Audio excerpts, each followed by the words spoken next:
Hello and welcome back to the channel. Today on Master the Blue Chai, we are reviewing the heavily re-edited and recut only on Netflix series With Love, Meghan, for sanity's sake, just the first episode.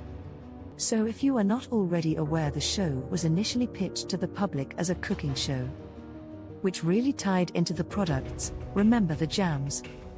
Let's start with the positive. The production staff are great, they really are, including the fantastic Michael Steed, who was producer on 43 episodes of Anthony Bourdain's great show Parts Unknown. So With Love had to be recut, as they had literally copied a lot of British cooking and lifestyles shows, not just the styles, but the exact recipes and also the whole look. Yeah, not a surprise and not good. While okay in the US, this would raise issues in the UK, and this quite literally is something Netflix is currently in trouble for in the UK, where it is facing new legislation trying to bring it under Ofcom rules. So With Love was rebranded to being a lifestyle show, pretty much a copy of Pamela Anderson. Yeah, déjà vu. Michael himself has alluded to this in multiple interviews. Now remember that the real deal behind this show from Netflix perspective is to use up the last of the development deal money from, as this is the last year of their contract. Nothing works from them, so why use this for research on Netflix new business models? This is a shared revenue model endeavor where Meghan's as if brand, no sorry American Riviera Orchard, no sorry do, no sorry as ever. It is supposed to be sold through Netflix's new 21st century version of QVC, their new promised land as pitched to investors, an untapped goldmine of revenue. Netflix and their shopping experience, the physical stores, and in the future buy through the channels. Watch the show by the jam. Which is why the entire show was cut and re-edited. Remember all those American Riviera Orchard jams, chutneys and ingredients, they needed to be cut out, oh and the honey. So back to the show, and we want to be positive, so let us start with the good. Michael Steed has shot the show brilliantly. It has high production values and is simply gorgeous. While the content may be mid-level TikTok, it does look fantastic. Lots of cutaways and the editing is spot on. They cut away to great shots of tea pouring, just overall superb production values. Sadly, that is of course where it ends. The show, oh god, is just fake. Now daytime shows and lifestyle shows have always been fake. You have to have so much optimism, overt friendliness, even despite the hosts often disliking each other, or in the case in the UK pushing and covering for dodgy male presenters who are sex pests. Savile, Rolf Harris, Hugh Edwards, Russell Brand, Philip Schofield. Maybe after all it is not so fake. After all, with Harry, he has a lot of allegations. And settlements too. Now With Hate takes it to another level. With Hate should be the title of the show, as you certainly hate yourself for watching. The problem is with multi-people shows, the format allows for comedic relief with a roving reporter, while single presenter shows require the host to have a lot of humility and relatability. They need to make their subjects look good, elevate the food, and display a passion for learning, which Anthony Bourdain was the master at. Take his reviewing of Jollibee in the Philippines. Their burgers are not great, the chicken is fantastic, mango pie is next level. If you have never tried, the Philippines have the sweetest mango in the world, truly delicious.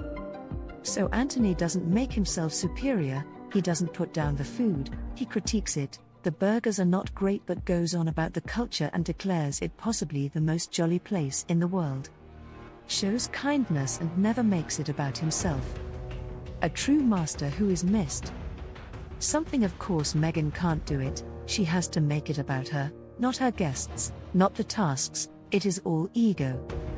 Which means of course it is just tragedy. So let's take the first episode and her beekeeping. It's just look at me la-di-da pretending, not even reaching the level of acting. Seriously, she has supposedly been a beekeeper with over a year's experience, so should know how to care for bees during the seasons. Let's just absorb this for a while. Worker bees live for anywhere from 3 weeks to 8 weeks. So she has been caring for 6 cycles of bees. Sure, the same queens, but still that's a lot of bees and bee deaths. Of course, she knows nothing about bees, doesn't handle them correctly, the gear is new and gorgeous and clearly not been used before. She just holds the equipment wrong and not like anyone who has handled that equipment before. Pretending, not even acting. So looking at the editing and the cutaways, this was hysterical. They tried to hide this. It raises the question, why not be a learner, why lie? Why not take people on a journey and show relatability? Nah, this is not Meghan's way.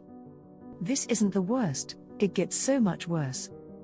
Then the fakery goes truly supersonic. The guest Daniel, who she supposedly has known for 15 years, but of course, she doesn't know anything about him.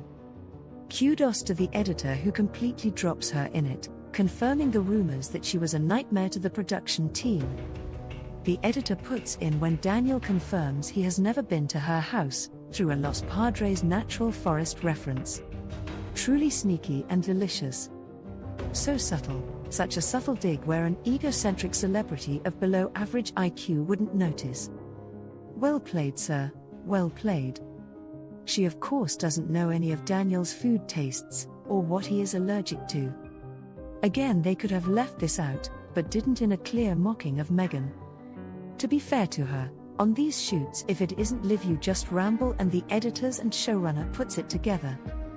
You just got love how they are subtly getting back at her.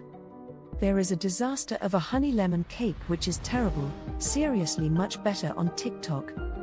Once upon a time it would have been worth hate watching, but instead, and due to its high production values, is just mid-level TikTok.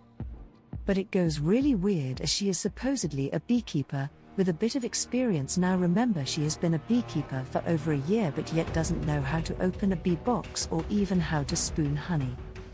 Again, how long bees live or what to do with beeswax. You know the basics. But according to Meghan, everyone has a local beekeeper. So just trundle off and get some wax. Oh, sadly the show is boring, stupid, fake and not at the level of hate watchable. Vapid, ego-driven wannabe influencers is nearly all you see on Instagram. Sorry, but an over 40-year-old Ozempic woman with zero charisma who just wants to look in a mirror all day doesn't cut it today. Which is my review? Well, officially it is 2 Red Bulls, 4 coffees because it is tedious and boring and you need a lot of caffeine just to watch, which it's not a lot different to most reviews. Unless you look at the fake reviews. I just spot-checked the first 3 5-star Google reviews and they are all fake. So good on Sunshine Sacks earning those bucks and spamming those fake reviews. I can't wait for the as if products, can't bring myself to go down the as ever line at the moment because the idiots yet again, how many times will do the same mistake? And no Meghan, she had to go and rebrand yet again without checking whether the name was already in use. So the clothing line is blocked, so for now I will stick to my take as if. Besides, it seems to fit better. Remember to like, to comment and subscribe to find out the yet more problems with her merchandise. Support the channel by using our shop and get your own as if gear.